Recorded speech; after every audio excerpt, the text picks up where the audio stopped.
அஸ்ஸலாமு அலைக்கும் வரஹ்மத்துல்லாஹி வபரகாத்துஹ். லா தஹ்சன், என் சகோதரனே, என் சகோதரியே, கவலை கொள்ளாதீர்.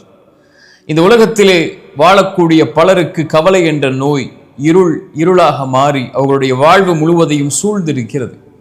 அதிலிருந்து எப்படியாவது வெளியே வருவதற்குரிய வழிகளை யாராவது கூற மாட்டார்களா என்று எண்ணக்கூடியவர்களுக்கு இந்த இறைமறை வசனம் அதனுடைய தீர்வை சொல்லுகிறது. வஸ்தஈனு பிஸ்ஸப்ரி வஸ்ஸலாஹ், 3 தீர்வை சொல்லுகிறது. 1, இறைவனிடத்திலே உதவி தேடுங்கள்.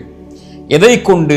இறைவன் கொடுத்த இந்த சோதனையை பொருந்தி கொண்டு தொழுகையை கொண்டு உதவி தேடுங்கள்.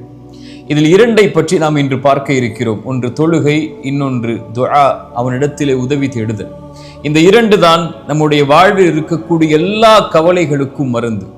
இந்த மருந்தை சொன்னது இறைவன், அதை செயல்படுத்தி காட்டியது இறைத்தூதர் ஸல்லல்லாஹு அலைஹி வஸல்லம். இந்த உலகத்திலே அல்லாஹுடைய தூதர் ஸல்லல்லாஹு அலைஹி வஸல்லம் அவர்களுக்கு எப்போதெல்லாம் உலகம் நெருக்கமாகுமோ, உலகம் அனைத்தும் கவலையால் சூழப்படுமோ, அப்போதெல்லாம் இறைத்தூதர் ஸல்லல்லாஹு அலைஹி வஸல்லம் ஒரு நபரை எதிர்பார்ப்பார்கள். அவர் யார்? பிலால் ரலியல்லாஹு அன்ஹு. அவருக்கு என்ன பொறுப்பு? அவர்தான் பள்ளியிலே அதான் சொல்ல வேண்டும். பிலால் வருகை தந்தவுடன் அல்லாஹுடைய தூதர் ஸல்லல்லாஹு அலைஹி வஸல்லம் சொல்லுவார்கள், யா பிலால் அக்கிமிஸ் ஸலாத அரிஹ்னா பிஹா.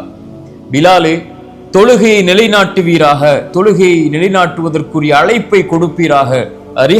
அரிஹ்னா பிஹா, அதை கொண்டு என்னுடைய நிம்மதி, எனக்கு என்னுடைய வாழ்வில் என்னுடைய உள்ளத்தில் நிம்மதியை ஏற்படுத்துவாயாக என்று சொல்லுவார்கள். அக்கிமிஸ் ஸலாத அரிஹ்னா பிஹா, இறைவன் எனக்கு கொடுத்த அந்த 5 நேர தொழுகையை நிலைப்படுத்துவதன் மூலமாக என்னுடைய உள்ளத்திற்கு நிம்மதியை கொடு, இந்த உலக வாழ்வு எனக்கு நெருக்கமாகிறது பிலாலே என்று சொல்லுவார்கள். குர்ரத்து ஐனி ஃபிஸ் ஸலா, அதே இறைத்தூதர் ஸல்லல்லாஹு அலைஹி வஸல்லம் அவர்கள் தான் சொன்னார்கள், என்னுடைய கண்ணின் குளிர்ச்சியை இறைவன் தொழுகையில் வைத்திருக்கிறார். என்றைக்காவது தொழுகை நம்முடைய உள்ளத்தில் நிம்மதியை கொடுத்து எம் வாழ்வில் கவலையை போக்கி இருக்கிறதா? ஏனென்றால் அந்த தொழுகையில் உயிர் இல்லை. நாம் தொழக்கூடிய தொழுகைகளில் உயிர் இல்லை. இறைமறை சொல்லுகிறது, ஒரு அடியானுக்கு வைதா மஸ்ஸஹுல் கைரு மனூஆ, ஏதாவது நலவு கிடைத்தால் அவன் மகிழ்ச்சி அடைகிறான். இதா மஸ்ஸஹு ஷர்ரு ஜஸூஆ, அவனை ஏதாவது தீங்கு நேர்ந்து விட்டால், கவலை அவனை அடைந்து விட்டால், ஜஸூஆ, தடுமாறி விடுகிறான். எதற்கு இந்த வாழ்க்கை என்கிறான். கிடைக்கும் போது அவனுக்கு ஏதாவது ஒரு அருட்கொடை கிடைக்கும் போது அவன் மகிழ்ச்சி அடைகிறான். அருட்கொடை எடுக்கப்பட்டு விட்டால், செல்வமோ உறவுகளோ வசதியோ ஏதாவது ஒன்று குறைக்கப்பட்டு விட்டால் தடுமாறி விடுகிறான். இல்லல் முஸல்லீன், இறைமறை சொல்லுகிறது, தொழுகையாளிகளை தவிர. இவர்கள் யார்?